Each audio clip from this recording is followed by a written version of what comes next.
Good morning, everyone. Thank you for coming to our session, Sparking a New Narrative, the Future of Climate and Wildfire. We're going to get started right away. My name is Ian Morrow. I'm the Executive Director of the Pacific Institute for Climate Solutions, and really pleased and honored to be able to co-sponsor this event with the Royal Society of Canada. I'm a college fellow from 2015, and so I've been involved with the RSC for a number of years, and it's always a privilege to be in these spaces with such talented folks. And to start off in a good way, we're going to invite Dave Pascal from the First Nations Emergency Services Society to do a land acknowledgement. So over to Dave, and thank you for doing this, Dave. Hey, good morning, everyone. I'm just going to read from some notes for the acknowledgement.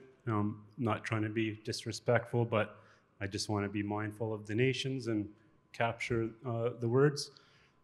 So we acknowledge that we are situated on the unceded traditional territories of the Musqueam, Squamish, and Tsleil-Waututh nations.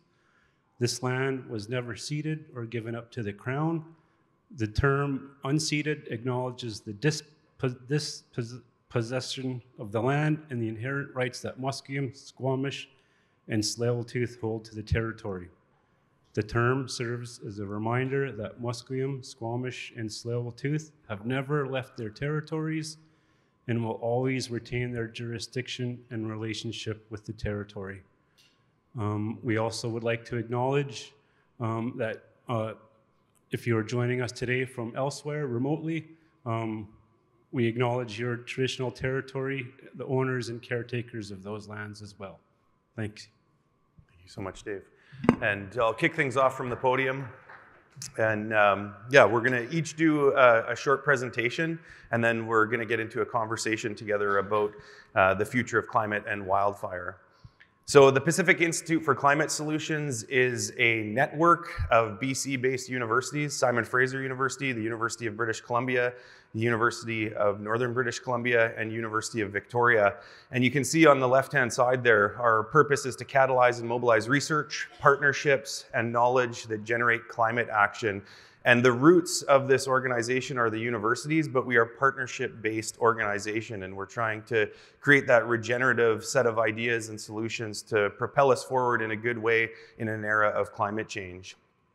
I just want to acknowledge Sequoia, the elder from Squamish territory, who yesterday kicked off the Royal Society meetings, and also SFU, who had a climate-centered community-centered climate innovation day, which was really, really fabulous. So there's been a lot of great climate content, and Sequoia started things off, acknowledging the territory and really bringing us into the conversation in a good way, and was really fabulous, and have had the pleasure of meeting her in the past and really appreciate her words and want to bring them into the space here today. So PICS has a new strategic plan, and it's rooted in our history. We're really a collaborative research organization, and so we do co-design, we do co-delivery of research, and it's that partnership-based approach that really generates the opportunity for research to land in the real world, and that's what we are about. That's what we try to strive for, and you're going to see some really exciting research that we have sponsored today. And that partnership, as Dave was saying, needs to be thinking about territory and thinking about the original stewards of these lands. And since I arrived, I started asking the question, what should PICS be doing in an era of reconciliation? And speaking with Indigenous leaders, First Nations leaders here in BC, they said, well, don't come up with your own plans, follow our plans.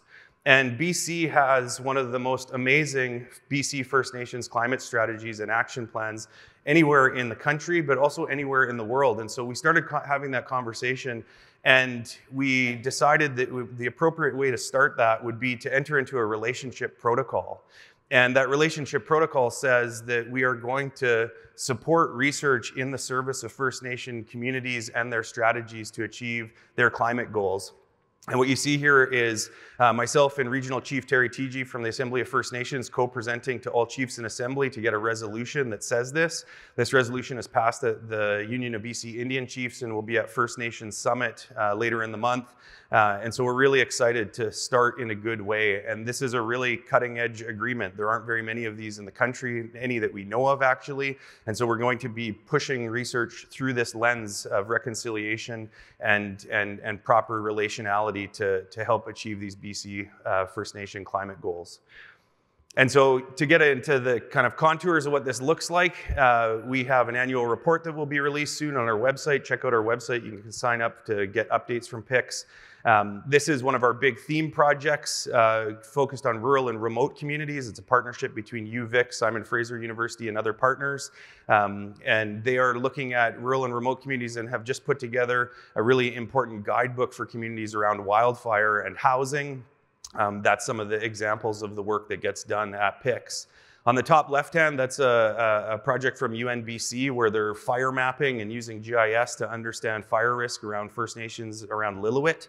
And on the bottom right, one of our major projects, the Wildfire Carbon Initiative, run out of UBC and other partners, is looking at forest carbon dynamics, bioregional economies, and how to reduce fire risk and build resilience in communities.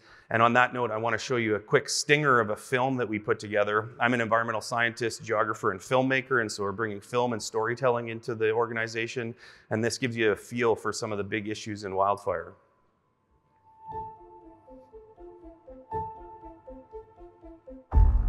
The ecosystem feedbacks to global warming are starting to kick in. In other words, the warming is feeding the warming. Our forests are a net source instead of a net sink of carbon.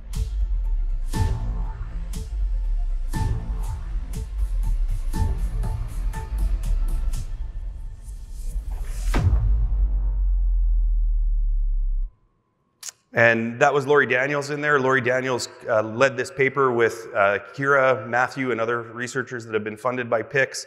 The 2023 fire season across Canada burned 15 million hectares of land, unprecedented. In BC, almost 3 million hectares.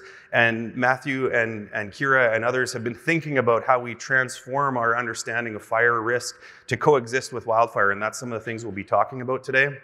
And to get into the substantive nature of this conversation, we are so lucky to have Kira Hoffman, Dave Pascal, and Matthew Bernabes here because they have direct hands-on fire knowledge. These are all people who have experience as firefighters, but also experience working with communities and academic institutions to really advance the agenda and solutions in this space. And Kira is funded by PICS with a Fighting Fire with Food project that she is going to speak about with the Gittinyao Nation. And I want to welcome Kira Hoffman to the stage now to tell you about this amazing work.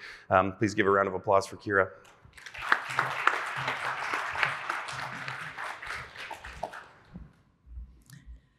Thank you. I want to begin by acknowledging this is collaborative work with the Gittinyao Nation, specifically Wilsquaslam. If you're not familiar with the Gittinyao, it is about 2 hours north of Smithers, British Columbia. It's about like 21 hours north of Vancouver. It's in the subboreal forest right next to the coastal Western hemlock zone. So it's a diversity of fuels, a diversity of culture.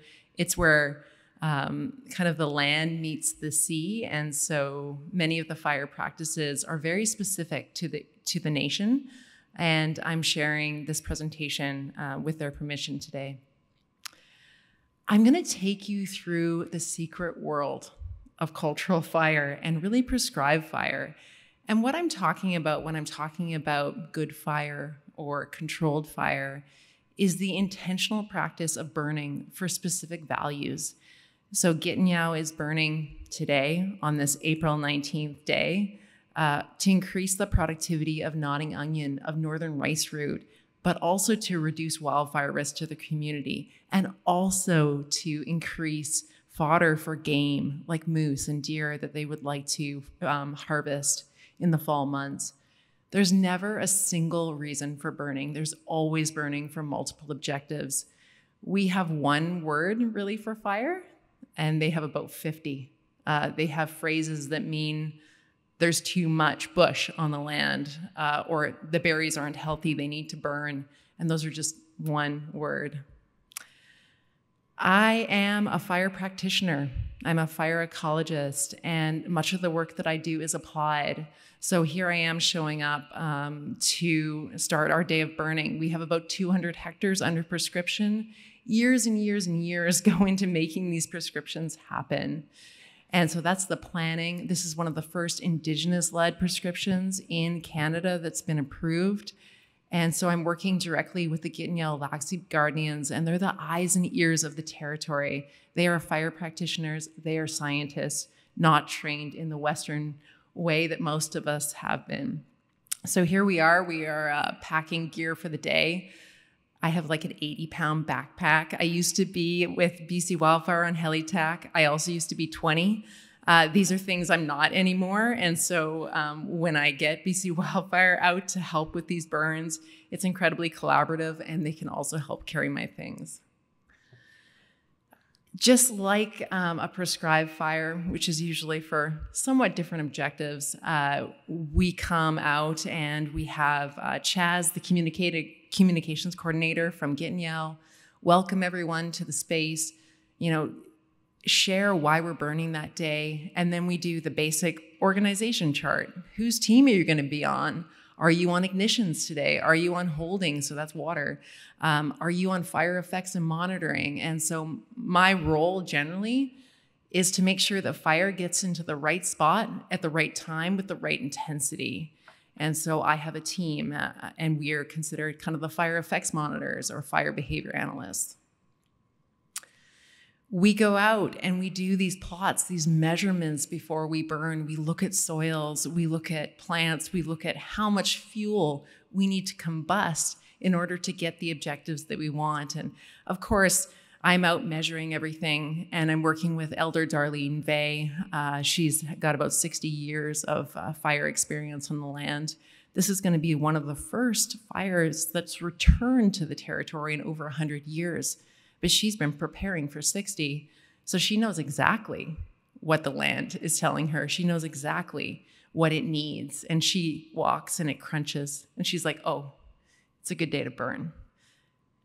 I didn't probably need the 15 different measurements to tell me that, but it's about weaving these approaches. It's about knowing fire, and that's really the art, the science of fire, but also what we talk about is the heart of fire. And here's Darlene. You can just see her joy.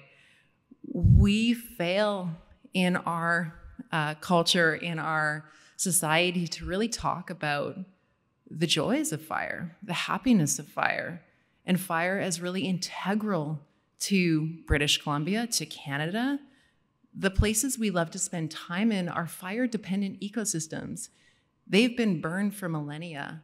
And we often forget this when we just see this one vision of fire, or we've been taught our whole lives, don't play with matches. Fire's bad.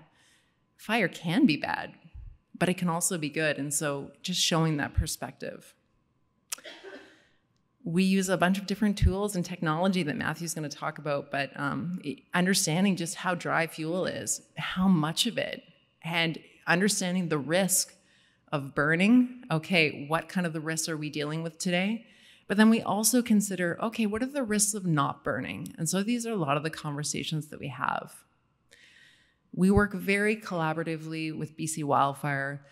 They have a ton of experience. They come out and we need to kind of figure out how to do this dance of supporting cultural fire and making sure that we're not overstepping or that we are truly understanding what kind of fire we need.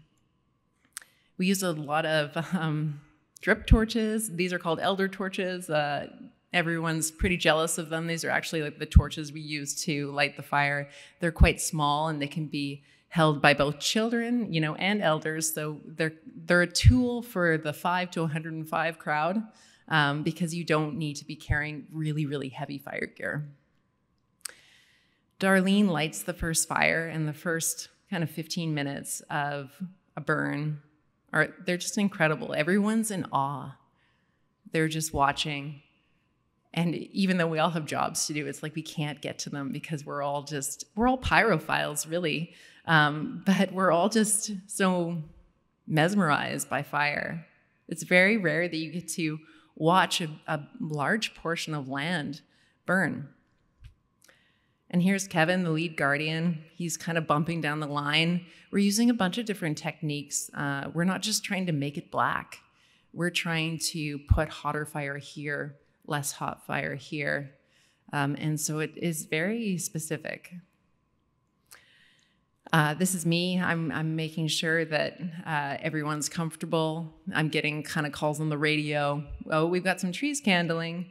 And, you know, I check in with Darlene. I'm like, oh, it still seems right to me. It still seems like we're meeting our objectives. And she's like, yeah, you need to remember, cultural fire isn't just this light practice where we're burning grasses. Cultural fire in Gittinyao means stand replacing. We need to press the reset button on this ecosystem because we need it to be healthy again. This is Dustin, and he's chose to be on water that day, and so he's bumping down the line. The areas that we're burning, we have wildlife leaving and coming back in, all within the space of an hour. This fire will be out by the time the sun sets. So we have very little smoke burning. We have water on hand. You know, this is a very well-oiled machine, I guess you would say.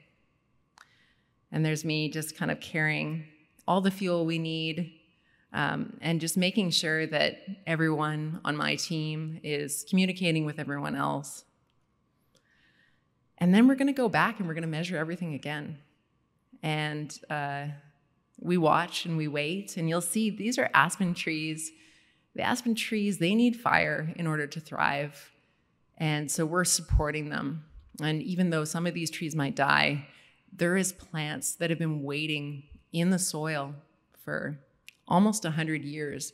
These food and medicinal plants that are so important to Gittinyao that are just ready to come up again and be the food and medicines for the people. So thank you. And we'll get Dave Pascal to come up and speak about the First Nations Emergency Services Society and the work that they're doing in wildfire here in British Columbia. Hey everyone, my name's Dave Pascal. I'm from the Mount Currie Band, which is the Leetwat First Nation, which is the neighbor to the north, which is just, I guess, Lillooet, Whistler would be the divide. I work with Finesse, which is the First Nations Emergency Services Society, and I've just started a new role this week. Previous to that, I was the Cultural and Prescribed Fire Supervisor. Now I've moved over to the community support side. I spent 25 years in the BC Wildfire Service, 18 of those on a unit crew. I started at the ground level carrying a Pulaski, and at the end of my career I was carrying the pen. So I'm proud to say that I've kind of checked every level. I haven't skipped any. I've made sure to kind of do the work, enjoy the work, and do a natural progression. So I'm here to talk about the work that Finesse does overall. I don't have a ton of time, and so 8 minutes to capture what we do is really not worth it. We could say the same about everybody on the panel.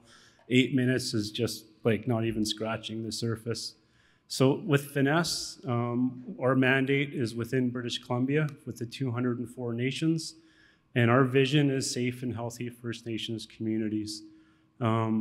We're structured around the 4 pillars of emergency management, and our mission is to achieve our mission through emergency management training, response recovery, training, education, and prevention, forest fuel, wildfire management, leadership, and collaborative relationships. We have 2 offices, one in Tecumloops territory in Kamloops, and one here in North Vancouver on Musqueam, Tsleil-Waututh, and Squamish territory. We have about 100 employees, all spread out in the province. Most of us work remote. We have an all-hazards approach. We don't just deal with fires or floods. Some of the stuff that we've responded to are we had a nation call us because they had a drought, and so we need water. Not just, this wasn't drinking water, but we need water every day to flush your toilet, cook your food, wash your clothes. So we created a water delivery system for the nation.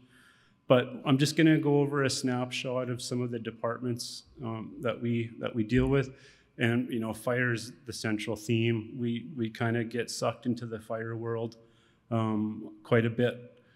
And so, the biggest kind of, department right now is the preparedness and response. So this is the group that I've just recently joined from the cultural fire side. So this is the team that we're gonna go into a nation that's evacuated, and we're gonna set up either structure protection units, or we're gonna do mitigation work around the homes to make them safer. We have, I think, 7 structure protection units that we strategically place throughout the province. So in the event there's a fire, I'm the one that's gonna show up with a trailer and start setting it up. Beforehand, hopefully, we have trained the nation, but we basically will do some high-risk vulnerability assessments beforehand. We'll also look at some emergency plan coordination and support. We'll do tabletop exercises and mock exercises as well with every agency involved. Essentially, like the mock evacuation is we're going live. We do rapid damage assessments and mitigation work on the homes. Basically, if a nation's evacuated, we go in and try and make it safe. Fire services is really the foundational department that created FINESS. So FINESS was founded in 1986, and it was called SNIF, and that was the Society of Native and Indigenous Firefighters. And the reason that FINESS or SNIF was created was there was a high proportionate of deaths and structural fires on First Nation reserves and communities. So we created SNIF to start creating programs on fire extinguishers, smoke alarms, interior, exterior training for the nations. Now, for me, I guess the biggest surprise that I see is that I do a lot of engagement. I'm the person that's going into the nations, making plans, dealing with incidents, or even beforehand, just getting a sense on what's going on. I think we take for granted in a lot of towns in British Columbia that we have basic services. I deal with nations that don't even have a fire department. And so, like I was just talking with the panel before we came on, I just came from a nation that has fire hydrants, but nothing to connect to them. So if there's a fire, basically they're gonna watch structures burn. So this is where FINESS plays a role in building capacity, getting them connected with equipment, and and putting these safety features in place. But the fire services is our foundational core business. We also do recovery and emergency support services for nations. Hopefully some of these plans have been preset in advance and not just, like there's an incident that's emerging, the incident's done, everybody goes home, show up and make a plan. It doesn't quite work like that. But we have a recovery team that goes in during the incident, that goes in and makes recovery plans to deal with the incident after. We focus on, when you see fire, you focus on the front line, you see the operational part. That's like the 1% snapshot of that incident. There's fallout. I deal with nations that, half of their town burnt down. They open the door, they go outside and they see that every single day. And so the Band-Aid gets ripped off.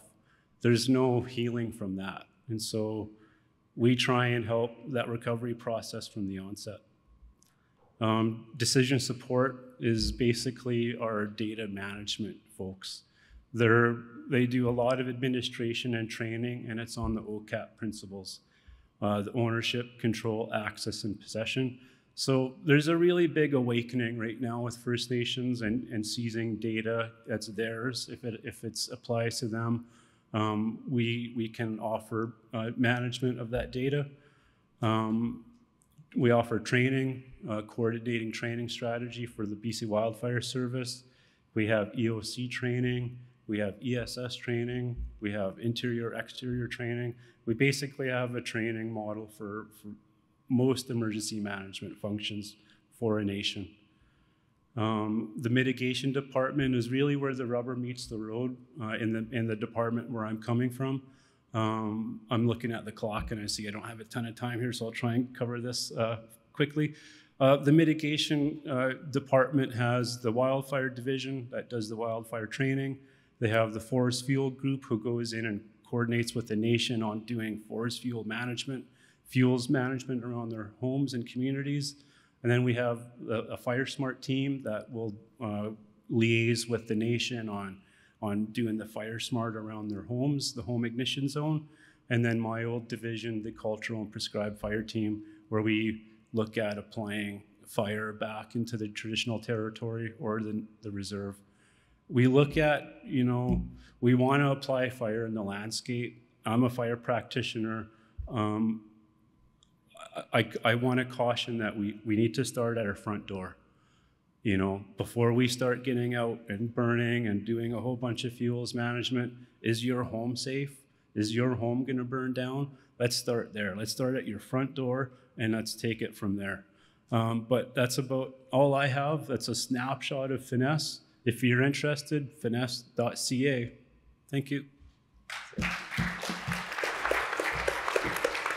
And now we've got Matthew Bernabes from the University of British Columbia in the Okanagan. Matthew. Thanks. Good morning. So my name is Matthew Bernabes. I'm a faculty member in environmental sciences at UBC Okanagan. I'm a principal research chair in what do they call it? Wildfire risk and fire management. And I'm the co-director of the UBC Center for Wildfire Coexistence. So we'll talk a little bit about what coexistence means, I'm sure, in the panel. But today I'm going to talk to you mainly about some of our work in wildfire risk monitoring and mitigation.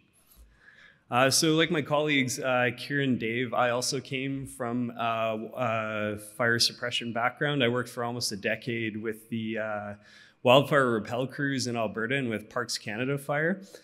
So spent a lot of time on fires. And a big focus of our work and how we work with operations in wildfire management in Canada relies on models from the Canadian Forest Fire Danger Rating System, which was really led by the Canadian Forest Service with a lot of development through the 1970s, 80s, and 90s.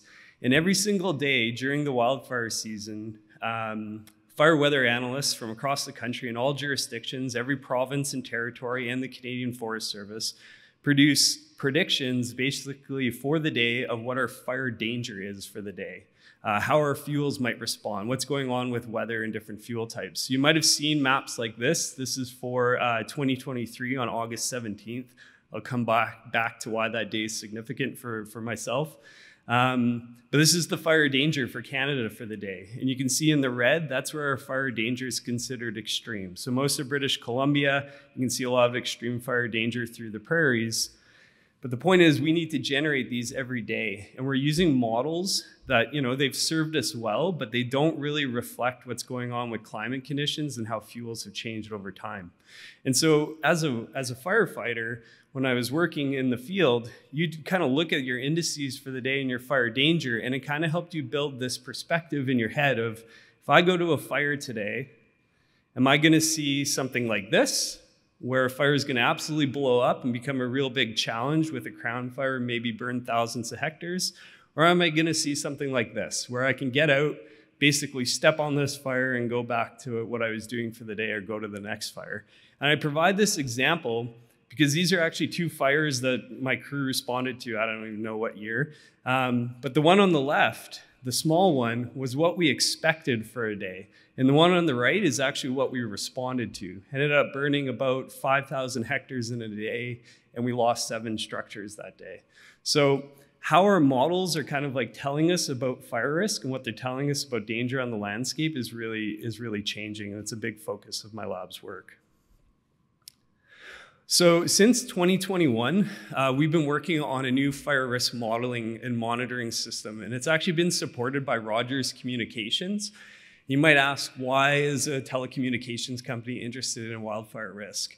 Well, connectivity has a big part in how we kind of monitor what's going on in our landscape. So Rogers has been super supportive of this, and basically what we've developed is a low-cost Internet of Things, or IoT device, that you can put out across your landscape, and it monitors your weather conditions basically in real time. So there's things that really influence your fire danger for the day, like your temperature, your wind speed and direction, your relative humidity, and how much rain you're getting. So we've installed around 100 of these throughout the Okanagan and other regions of British Columbia. And while these devices have been out, we've had students out for the last few years collecting fuel samples like Kira kind of showed, where we go out, we sample fuels, we bring them back to the lab, we weigh them, we dry them, we weigh them again, and it gives us an indication of how much moisture there actually is in that fuel type on the landscape. So it's a lot of work. It's a lot of data. We have around 10,000 fuel moisture samples now just for specific regions. And using those, we're actually being able to advance now our understanding of fire danger related to actual fuel moisture content. So using physics-informed neural networks, we're actually combining what fuel moisture, actually the kind of processes that we're seeing in our fuels, with incoming data from our sensors and other kinds of satellite data and light detection and ranging. So what we do is we combine that all in a model, and then for a landscape, we can start predicting at hourly or sub-hourly kind of timescales what your fire danger is at this time, and also how a fire might behave if you were to have a fire. So this is just an example from about a 1,000-hectare landscape in the Okanagan. For 5 p.m., it's a snapshot of the neural network basically predicting higher fire risk on the west slope compared to the east slope. So for a fire management organization, if you had a fire on a west slope at 5 p.m., you'd expect more aggressive fire spread compared to an east slope. And we've seen this system actually challenged and seen it in kind of operations. So the satellite image you can see there on the left is from Planet Labs. This is from August 17th, 2023. That's the McDougall Creek fire just outside of Kelowna, just as it's kind of standing up to make its run that day and entering the community. And those little red dots you can see on the satellite image, those are some of our sensors. So we actually had 15 of our devices burn over that day. As you can see in the bottom there, the two little images, 9 of them survived, as in they were still kind of operating when we went out to them, and we lost 6 of them. What was really interesting was you can see in the graph there, that's just the temperature profile of one of the sensors. When it hits 50 degrees, that's actually the fire hitting the sensor. So we actually knew where the fire was and how it was behaving while it was happening, but at the time we didn't have the opportunity to kind of pass this information along to emergency management who are responding to the fire. So since then, working with organizations like Finesse and with municipal fire departments and BC Wildfire Service, we're starting to develop software that basically allows us to take our sensors and take our predictions and put them into their hands so that they can make decisions about how they're going to respond to fires, how many crews they might need to have on, and what they might expect for the day. They can also kind of just generate automated reports. So this is what your fire risk is for the day. This is what we kind of expect it to kind of happen throughout the day, and what your 3 to 5 day forecast might be for fire risk. Oops. I think the real exciting thing, though, that we're also doing with this is we're moving more into mitigation. So working with BC Wildfire Service and with First Nations communities, we're starting to put these devices out on prescribed fires, where we can actually monitor the conditions in the burn units like Kira was talking about, where we can make decisions on like, what are the conditions in that unit? And if we light it up today, are we gonna meet kind of the fire effects that we're hoping to achieve? And I think that's where really things are going. So I'll kind of finish off with this video here. So this is August 17th, 2023. This is my community, and while looking across the lake to West Kelowna. This fire, it spotted across a 1.6 kilometer lake and started burning on the other side. Super aggressive fire spread across dozens and dozens of kilometers. We lost around 300 homes that night. And I think this speaks to, as someone in technology and working in this, about how we're kind of still approaching things through that fire suppression lens. We're looking at kind of how do we use technologies to just kind of chip away at the margin of responding better. But I think, while response is always going to be important, it's also like, how do we use these new technologies to kind of leverage, more prescribed fire, more cultural fire, putting more good fire on the landscape to help protect our communities. So I think, like, you know, we're seeing millions and millions of dollars still going into fire response, and that's always going to be important, and it's always going to be a big focus of our work.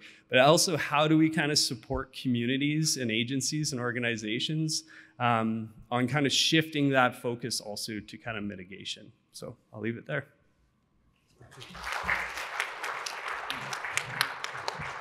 So we're going to get into the conversation here, and as you can see, British Columbia, or the province some call British Columbia, is a living lab for the world in a sense. Like what is going on in BC can translate in different parts of the country, and this is a global issue.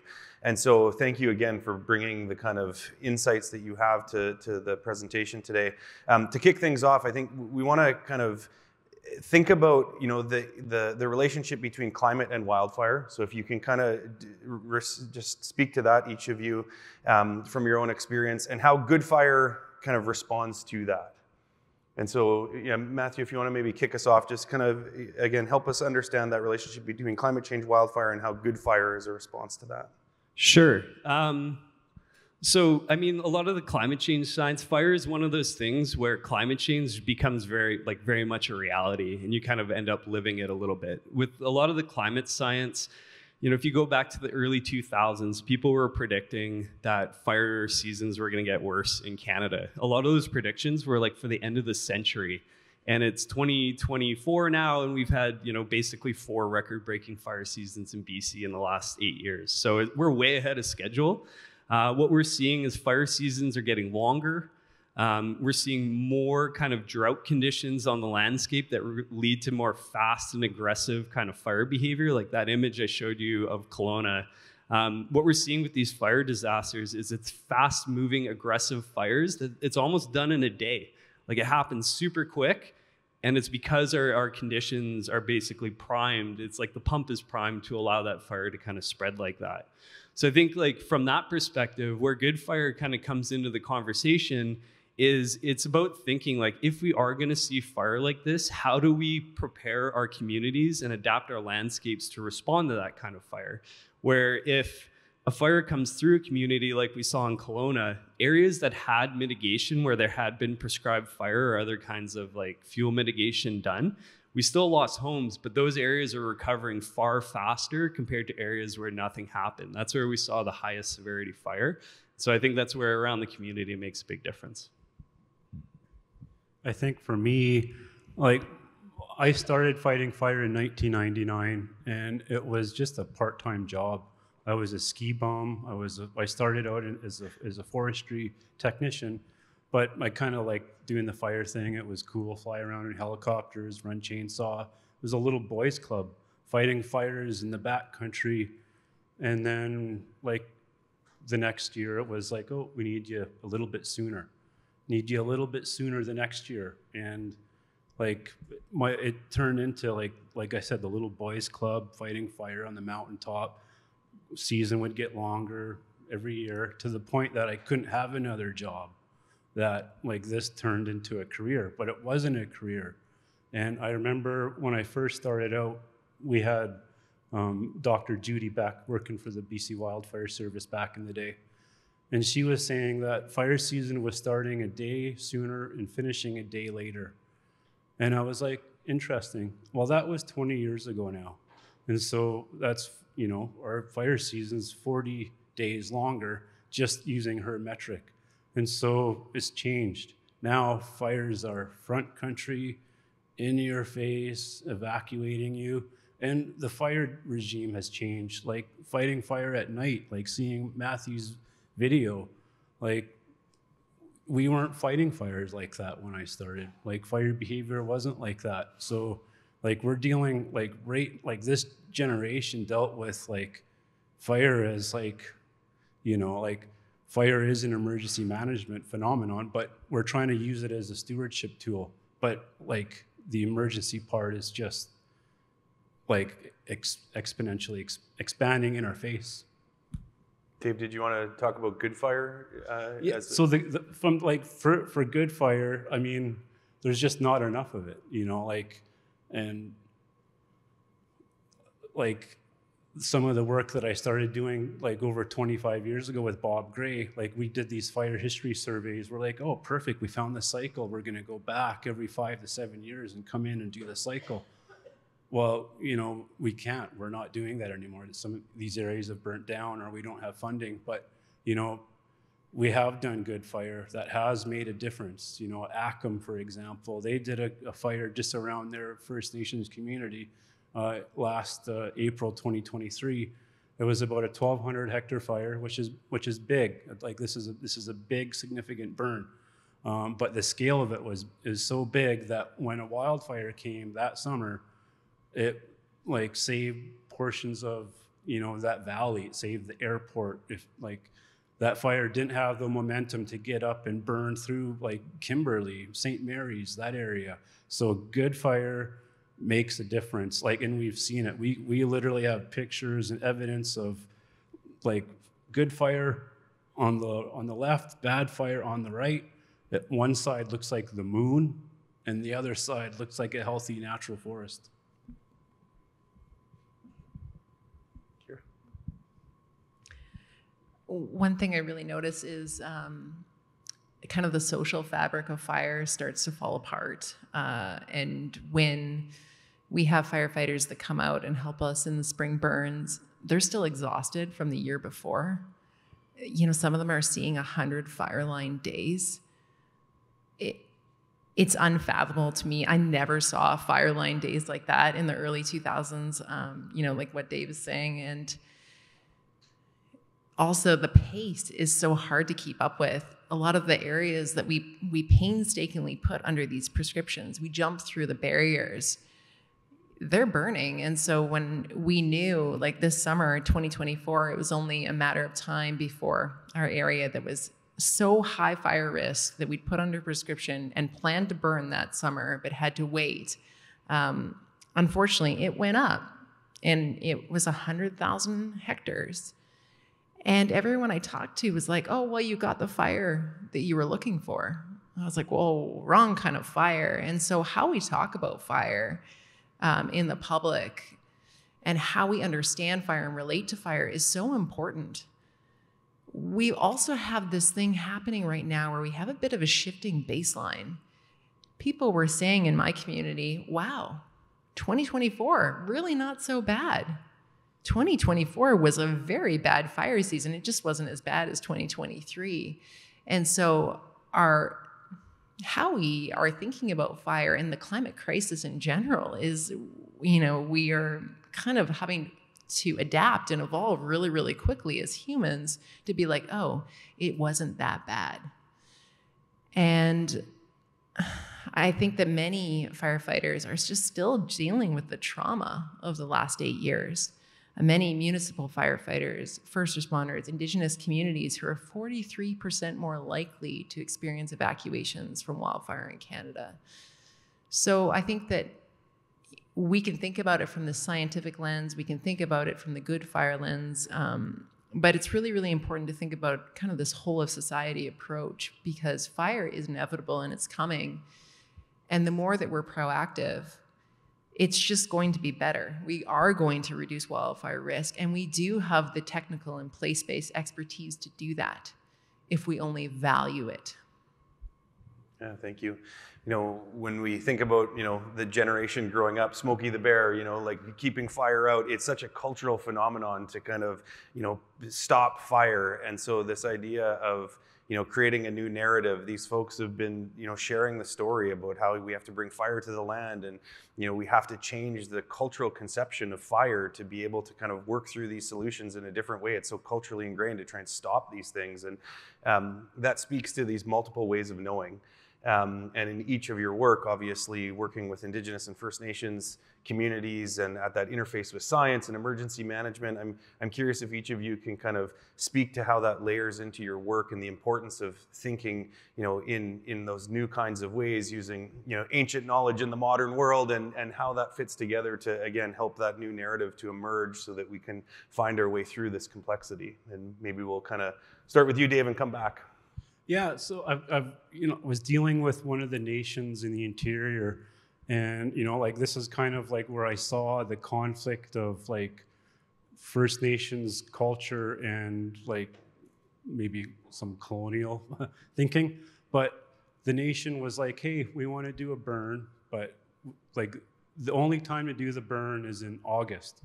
And the Wildfire Agency was like, God, no, we're not burning in August. That is the worst time to burn. And the nation was like, but that's when nature burns. Like we get lightning, we get fire on the landscape. That's when Mother Nature burns. So that's when we want to burn, when it wants to burn. So the agency won the argument. They ended up doing the burn in May. It's hot and dry, but it's not hot enough. It's not dry enough. The fire fizzled out. So the burn was not a success. They didn't meet their objectives. It was just kind of created more of a mess. They had to go and put all the fire out so that it wouldn't, dig in and turn into a fire. What happens in August? A wildfire comes through and burns the whole area perfectly clean, and it achieves the objectives that the nation wanted to achieve. And so they brought the agency out and was like, well, look what you did, and look what we did. And so, I mean, the knowledge contrast, the objectives were, and they were achieved, and this was really basic knowledge to the nation. I was talking to some of the members, and they were just like, oh yeah, I can't believe they wanted to burn. And these weren't like fire ecologists or firefighters. This was just, Joe down the street. So, that local knowledge really, that's something that needs to be tapped into. And I slowly see that integration, but there's a lot of opportunity to tap into that. And I know that Kira probably has some real life examples of doing that now, but use your local knowledge out there. Don't be scared of it. Tap into that. The local knowledge is so important. If I'm ever responding to a fire in a community that I haven't spent time in, who do I ask? Locals. They know which way the wind's going to come. They know what the conditions are, and they can tell you really, really straight up, yeah, it's not a good day.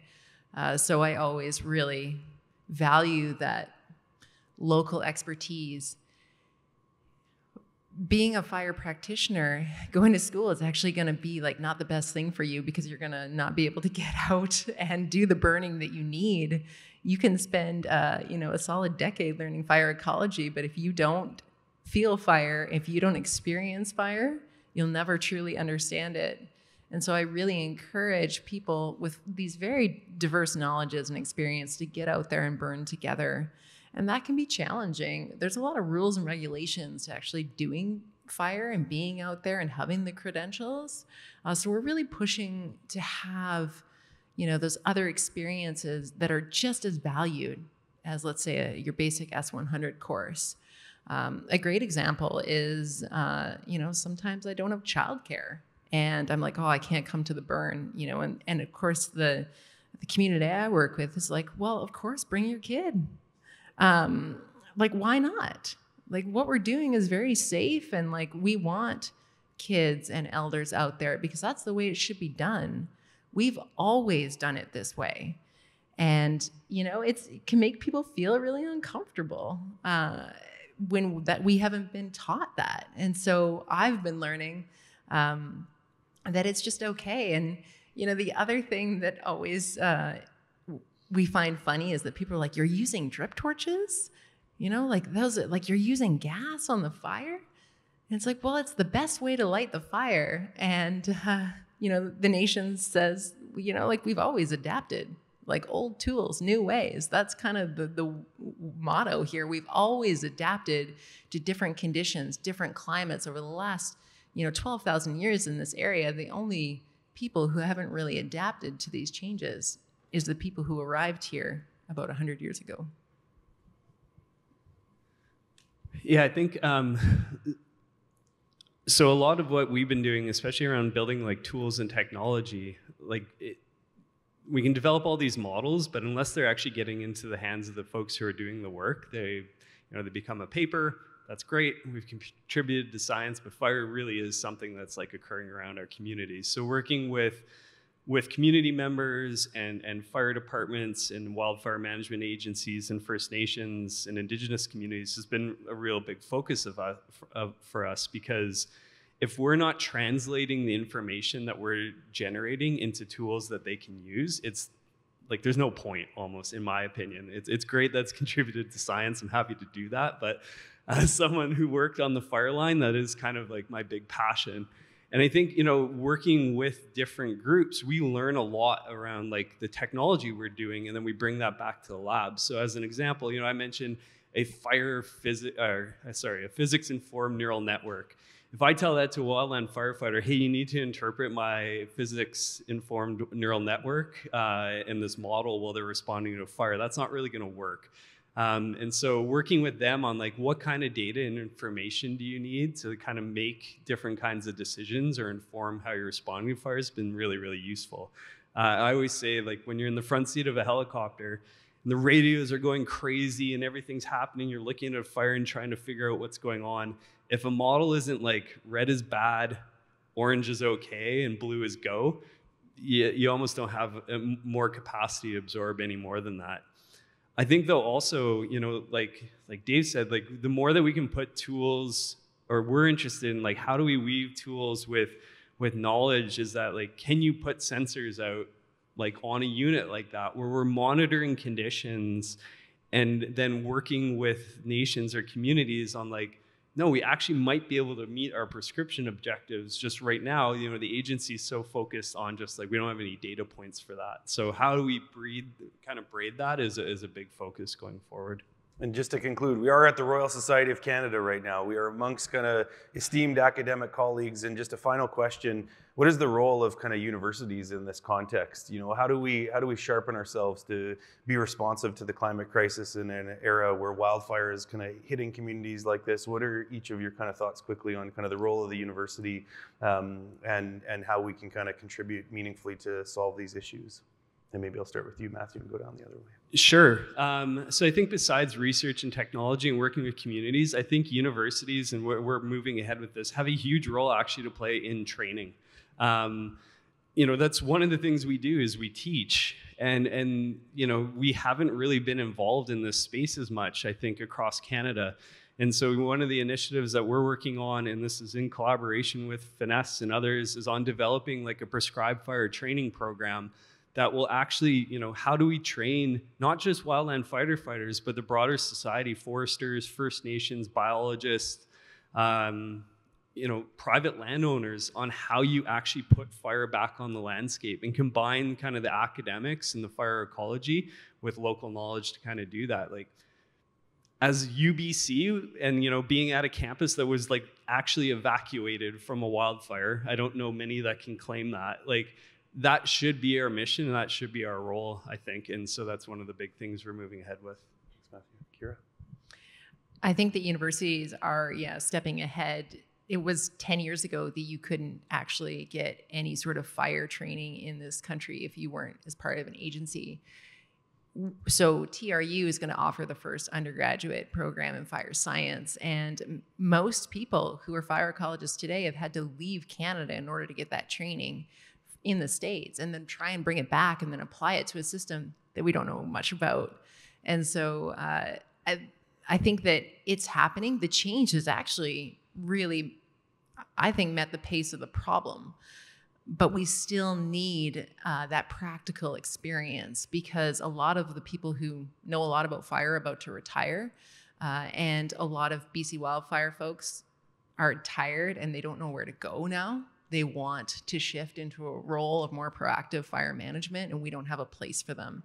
And so making sure that, again, we are introducing, here is an academic route, here's a practitioner route, and here's both if you want to do both. So making options, and making those options very place-based, because if we only focus on the dry interior forests, or we only focus, let's say, on the boreal, we'll miss much of the ecosystems that are fire dependent across British Columbia, and we'll miss opportunities to really understand these really complex and dynamic forests and grasslands that really characterize this province.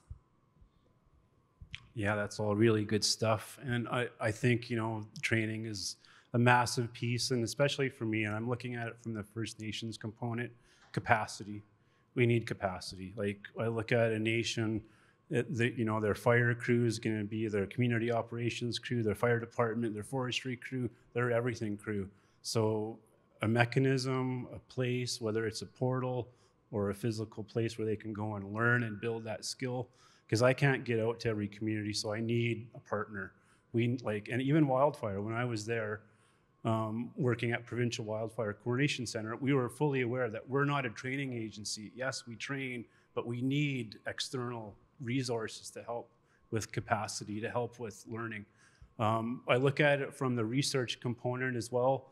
I've been fortunate enough to do some of the prescribed fire training exchanges down in California. There's a ton of research that goes on prescribed fire. A ton of, I can't even quantify how many different things, but there's a lot of different things that I look at from the research component as well that nations can be looking at, whether it's food security, food sovereignty, smoke, good smoke, bad smoke. And another one, I work very closely with other institutions on land-based dialogues, canoe journeys, and, mitigation conferences. The capacity that I have at Finesse isn't big. I'm in my division, there's maybe 10 of us, and the actual people that are going to respond is even less than that. So I need institutions. I need people like Matthew. I need people like Kira. I need Ian, because I'm the conduit to the nation. And so if academia isn't there, I don't even know who I could default to. And so they're helping nations out as well. And so it's important, it's critical. And maybe 5 years ago, I wouldn't have seen the importance because I was on the unit crew.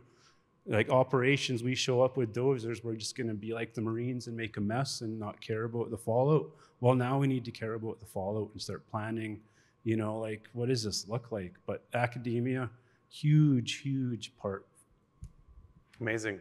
Well, thank you, everybody. Let's give a round of applause for our panelists.